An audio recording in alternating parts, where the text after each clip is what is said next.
में ये जो साइलोस बने, एक बार राहुल गांधी जी पिछली अपने पूरा रिकॉर्ड उठाकर देखना, ये साइलोस उन कंपनियों को किसने दिए? ये आपकी सरकार ने ही दिए हैं। इतना कोरा झूठ बोल देना, वो भी लोकसभा में। हम तो कब आए सत्ता में?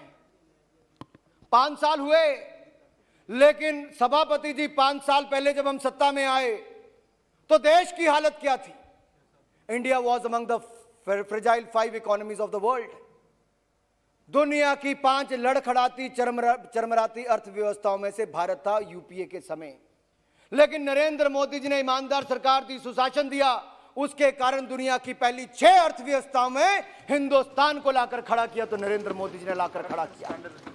पिछले 6 वर्षों में एक भी रुपए का कोई घोटाले का आरोप हमारी सरकार के खिलाफ नहीं लगा पाया। यह ईमानदार सरकार दी है तो नरेंद्र मोदी जी की सरकार ने दी। अभी टेबल लगा, हम में दम है, ईमानदार हैं, सीना चौड़ा करके सदन और सड़क में आपको कोरा जवाब देते हैं, क्योंकि आपके दीदी जिया जी उन बातों को सहन नहीं कर पाते हैं। आपके नेता बेल पर हैं, जेल से बाहर हैं, क्योंकि भ्रष्टाचार किया है। और आज वो बड़ी बात करते हैं गरीबों की,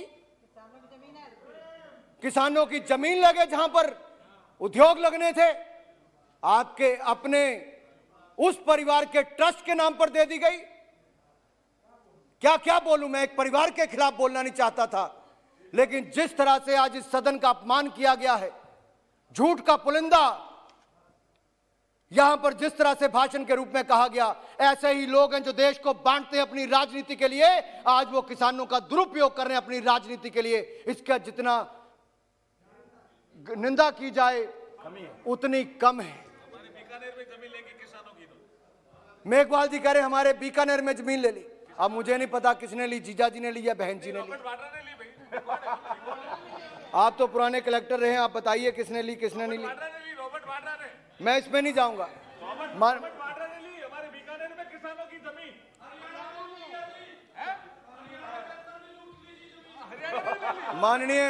माननीय सभापति जी, यूपी वाले कहते हैं हमारी जमीन ले गए, बीकानेर वाले कहते हैं हमारी ले गए, राजस्थान वाले कहते हैं हमारी ले गए, हरियाणा वाले कहते हैं हमारी ले गए। छोड़ा किसको है इस परिवार ने?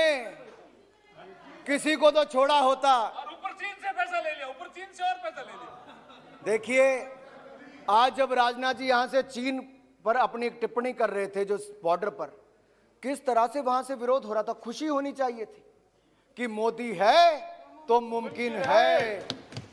और पूरी सर्दियों के समय, ठंड के समय भी हमारे सेना के जवानों ने जितनी मुस्तैदी के साथ, वीरता के साथ देश की रक्षा सुरक्षा की है, वो देश के लिए गर्व की बात है। मैं इस मंच से देश के सैनिकों का बहुत बहुत आभार प्रकट करता हूं। और मैंने किया, हमारे साथियों ने किया, लेकिन उधर से अभी भी सैनिकों का कोई मान सम्मान नहीं करता। मैं एक बार फिर बोलता हूं, देश की सीमा पर जो देश के सैनिकों ने देश की रक्षा सुरक्षा करने का काम किया, देश की जनता के साथ साथ देश के सदन के इस लोकसभा के सदस्य उनका बहुत बहुत आभार प्रकट करते हैं।